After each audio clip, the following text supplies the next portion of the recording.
Good morning students. जैसा कि आपने कल के नोट्स में पढ़ा था कि मैंने बैंक रिकॉन्सिलिएशन स्टेटमेंट या बैंक समाधान विवरण के विषय में बताया था कि उसमें अंतर आ जाते हैं या वो क्यों बनाया जाता है। तो आज मैं बैंक रिकॉन्सिलिएशन स्टेटमेंट में कैश बुक और पासबुक के मध्य आने वाले अंतरों के बारे में चर्चा करेंगे और वो अंतर क्यों आ जाते हैं, किस लिए आ जाते हैं, उसके लिए हम क्या एंट्रीज़ करते हैं या किस तरह वो अंतर आते हैं तो देखते हैं उसके क्या कारण होते हैं।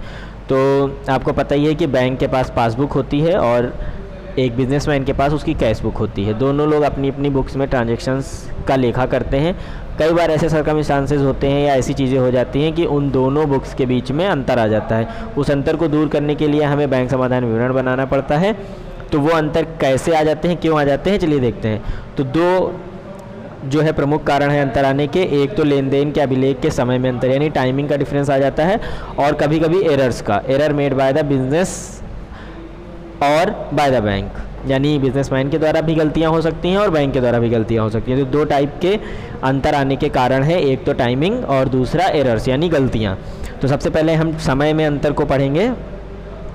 टाइम, कभी कभी ऐसा होता है जिस टाइम पे हमने चेक भेजा उस टाइम पे बैंक ने उसे रिसीव नहीं किया, ऐसी चीज़ होती है। तो सबसे पहला क्या है, निर्गमित किए हुए चेकों को भुगतान के लिए प्रस्तुत नहीं हुए, यानी check issued by the bank but yet not present for payment. यानी आपने कोई चेक, सपोज करिए कि आपका कोई क्रेडिटर है 10,000 का, आपने उसे चेक दे दिया, ठीक है, एक चेक उसको इशू कर दिया। तो आप क्या करेंगे, अपनी कैश बुक में आप उसे माइनस कर देंगे क्योंकि आपके पास से पैसा जा रहा है। लेकिन सपोज़ करिए जो आपका क्रेडिटर है वो बैंक पहुंचा ही नहीं, या उसने बैंक में चेक को देर में लगाया, मतलब मान लीजिए 31 मार्च को हमारा एंड होता है ईयर और वो जाके अप्रैल में चेक लगा रहे हैं, तो 31 मार्च तक वो डिफरेंस शो हो जाएगा, ठीक है। इस तरह से हमारी कैश बुक और पासबुक में अंतर आ जाएगा। ये पहला हो गया। फिर आ जाते हैं दूसरे नंबर पे, संग्रह है तो चेक भेजेगा जिनका संग्रह नहीं हुआ, यानी cheque send for collection but not collected. यानी ऐसे चेक, मान लीजिए आपकी डेप्टर ने आपको कोई चेक दिया, आपने उसे बैंक में जमा कर दिया और आपने अपनी कैश बुक में पैसे प्लस कर लिए यानी जोड़ लिए, और बैंक ने समय पर उन चेकों का पैसा आपके खाते में जमा नहीं किया या उन चेकों को कलेक्ट नहीं किया, टाइम लगाया, तो ऐसी स्थिति में भी कैश बुक और पासबुक में डिफरेंस शो करेगा, ठीक है। उसके बाद बैंक द्वारा ग्राहक के खाते में नाम किए गए शुल्क, यानी direct debit made by the bank behalf of customer. कई बार ऐसे खर्चे होते हैं जो बैंक अपने बिहाफ पर, मतलब कस्टमर के बिहाफ पर अपनी ओर से कर देता है। जैसे कभी कभी आपका इंटरेस्ट काट लेता है, बैंक चार्जेस काट लेता है, ऐसी चीज़ों के पैसे बैंक काट लेता है जिसका लेखा हम अपनी कैश बुक में नहीं करते हैं। तो एट द एंड आपका डिफरेंस शो करेगा, बैंक में उतने रुपए कम दिखाएगा और हमारी कैश बुक में उतने अधिक दिखाएगा। तो ये एक डिफरेंस हो गया। देन आगे हम बढ़ते हैं, D, amounts directly deposit in the bank account, bank खाते में सीधी जमा की गई राशियाँ। कई बार बड़े बड़े बिजनेसमैन होते हैं, उनके अकाउंट्स पब्लिक होते हैं और जो उनके डेटर्स होते हैं कभी कभी डायरेक्ट अकाउंट में पैसा जमा कर देते हैं और सूचना देना भूल गए या हमको सूचना देर से मिली, तो ऐसी स्थिति में क्या होता है, बैंक में पैसा जमा हो जाता है, यानी पासबुक में जो है पैसा वृद्धि दिखाएगा या इंक्रीज़ हो जाएगा और कैश बुक में हमारा जैसे का तैसा रहेगा यानी कम दिखाएगा। तो ये स्थिति भी डिफरेंस की होती है। एट द एंड आपको डिफरेंस दिखेगा कैश बुक और पासबुक में।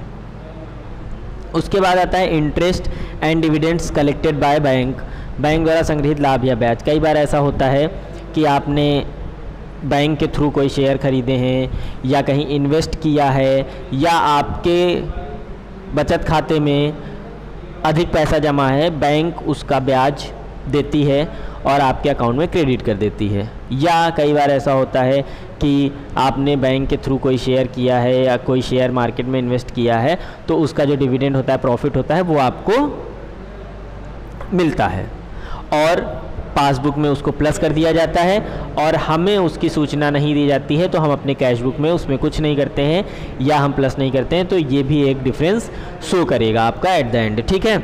इसके बाद आते हैं एफ, ग्राहक की ओर से बैंक द्वारा प्रत्यक्ष भुगतान, यानी कई सारे प्रत्यक्ष भुगतान होते हैं यानी कि जैसे हम बैंक को आदेश देते हैं टेलीफोन का बिल जमा करना है, इंश्योरेंस प्रीमियम पेड कर देना है, या कई कस्टमर्स को हमने कोई लोन ले रखा है EMI उसकी पे करनी तो बैंक पे कर देती है। तो अगर हम उन EMI को अपने कैशबुक में लिखना भूल गए या टाइम से नहीं लिखा और बैंक ने अपना काम टाइम से किया है तो ऐसी स्थिति में भी डिफरेंसेस आ जाते हैं। ठीक है, आप फिलहाल ये जो भी मैंने थ्योरी दिखा रहा हूँ ये आप अच्छे से पढ़ लेंगे तो आपको और अच्छे से क्लियर हो जाएगा। इसके बाद भी अगर कुछ नहीं समझ आया तो ज़रूर आप मुझे मैसेज करना, डिस्क्रिप्शन लिंक में है।